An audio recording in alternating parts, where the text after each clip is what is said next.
حضرت سلمان فارسی کے ایمان لانے کی کہانی انہی کی زبانی۔ حضرت سلمان فارسی بتاتے ہیں کہ میں اصفہان کے علاقے کا ایک فارسی نسل نوجوان تھا۔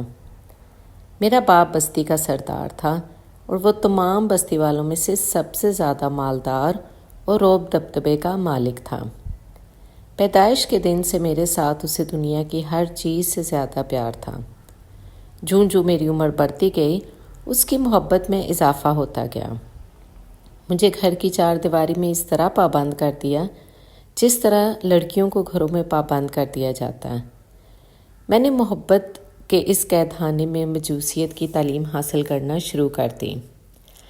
اس میں میں نے بہت زیادہ محنت کی اور اس میدان میں خاص مقام پیدا کر لیا۔ بالآخر مجھے اس آگ کا نگراں بنا دیا گیا جس کی ہم پوجا کیا کرتے تھے۔ اسے لگاتار جلائے رکھنے کی ذمہ داری مجھ پر تھی۔ میں اسے دن رات ایک لہجے کے لیے بھی بجھنے نہیں دیتا تھا۔ میرا والد بہت بڑا جاگیردار تھا۔ سالانہ وافر مقدار میں غلہ ہمارے گھر آتا۔ روزانہ اس جاگیر کی دیکھ بھال میرے والد کا معمول تھا۔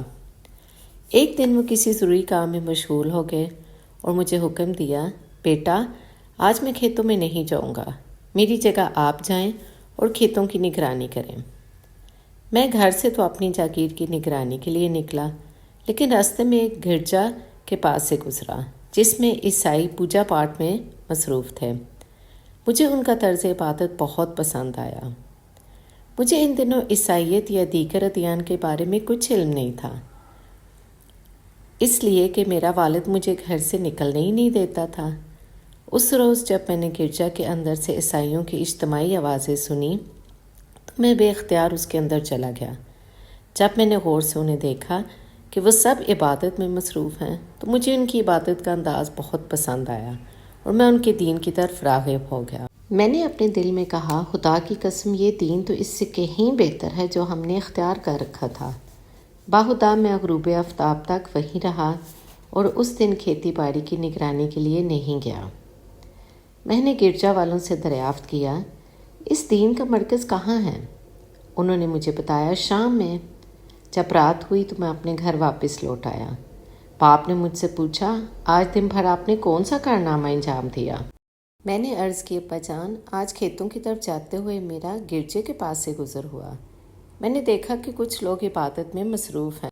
مجھے ان کی عبادت کا انداز بہت پسند آیا۔ شام تک میں انہی کے پاس بیٹھا رہا۔ میرا باپ یہ باتیں سن کر گھبرا گیا اور اس نے اپنا دل پکڑ کر کہا، بیٹا اس دین میں کوئی خیر و بلائی نہیں، تیرے آباء و اجداد کا دین اس سے کہیں بہتر ہے۔ میں نے کہا، ابا جان ہرگز نہیں، خدا کی قسم ان لوگوں کا دین ہمارے دین سے بہت بہتر ہے۔ میرا باپ میری جانب سے یہ جواب سن کر بہت پریشان ہوا۔ اسے اندیشہ لاحق ہو گیا کہ کہیں میں اپنے آبائی دین سے پھر نہ جاؤں۔ اس نے مجھے گھر میں قید کر دیا اور میرے پاؤں میں زنجیر ڈال دی۔ ایک دن مجھے موقع ملا تو میں نے گرجے میں یہ پیغام بھیجا، جب کوئی ملک شام کو جانے والا قافلہ آپ کے ہاں سے گزرے تو مجھے ضرور اطلاع دینا۔ تھوڑے ہی دنوں کے بعد ایک قافلہ وہاں پہنچا جو شام جا رہا تھا۔ گرجا والوں نے مجھے اطلاع دی، میں نے پورے زور سے جھٹکا دیا، زنجیر ٹوٹ کر دور جا گری اور میں چپکے سے باہر نکل آیا اور قافلے کے ساتھ ہو لیا۔ چند دن بعد ہم شام پہنچ گئے۔ وہاں میں نے دریافت کیا، اس ملک میں سب سے اعلیٰ مذہبی شخصیت کون ہے؟ لوگوں نے مجھے بتایا، چرچ کا نگران اعلیٰ پوپ۔ میں اس کی خدمت میں حاضر ہوا اور عرض کی، مجھے عیسائیت میں دلچسپی ہے، میری دلی تمنا ہے کہ میں آپ کے پاس رہوں، عیسائی مذہب کی تعلیم حاصل کروں اور آپ کی رہنمائی میں عبادت کروں۔ میری معروضات سن کر اس نے مجھے اپنے پاس رہنے کی اجازت دے دی۔ میں نے جی بھر کر اس کی خدمت کی، لیکن تھوڑے ہی عرصے بعد مجھے معلوم ہو گیا کہ یہ آدمی اچھا نہیں ہے۔ وہ اپنے پیروکاروں کو صدقہ و خیرات کرنے کا حکم دیتا اور جب وہ اپنے مال کو لے کر اس کی خدمت میں حاضر ہوتے تاکہ اس کے ذریعے صدقہ خیرات کیا جائے تو یہ سب مال خود ہڑپ کر جاتا، فقراء و مساکین کو کچھ نہیں دیتا تھا۔ اس طرح اس نے 7 مٹکے سونے اور چاندی سے بھر لیے۔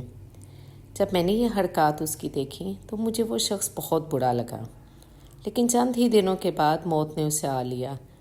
عیسائی پیروکار جب اسے دفن کرنے لگے تو میں نے ان سے کہا، تمہارا مذہبی سردار کوئی اچھا آدمی نہیں تھا، یہ تمہیں تو صدقہ و خیرات کا حکم دیتا، اور جب اس کے ترغیب دلانے پر تم اپنا مال اس کے پاس جمع کراتے تاکہ یہ اپنے ہاتھ سے غربا و مساکین میں تقسیم کر دے، تو یہ سب مال خود ہڑپ کر جاتا، اس میں سے کسی کو ایک پائی بھی نہیں دیتا تھا۔ انہوں نے مجھ سے کہا، آپ کے پاس کیا دلیل ہے؟ میں نے کہا، تمہیں میں اس کا خفیہ خزانہ بتا دیتا ہوں۔ انہوں نے کہا، ہاں بتائیے۔ میں نے انہیں وہ خفیہ جگہ بتائی جہاں اس نے مال دبا رکھا تھا۔ جب انہوں نے سونے اور چاندی کے بھرے ہوئے 7 مٹکے دیکھے تو حیران رہ گئے۔ یہ مٹکے وہاں سے نکال لیے اور سب نے فیصلہ کیا کہ اسے دفن نہ کیا جائے بلکہ سولی پر لٹکا کر اس پر پتھر برسائے جائیں، اور اس کے ساتھ بالآخر یہی سلوک کیا گیا۔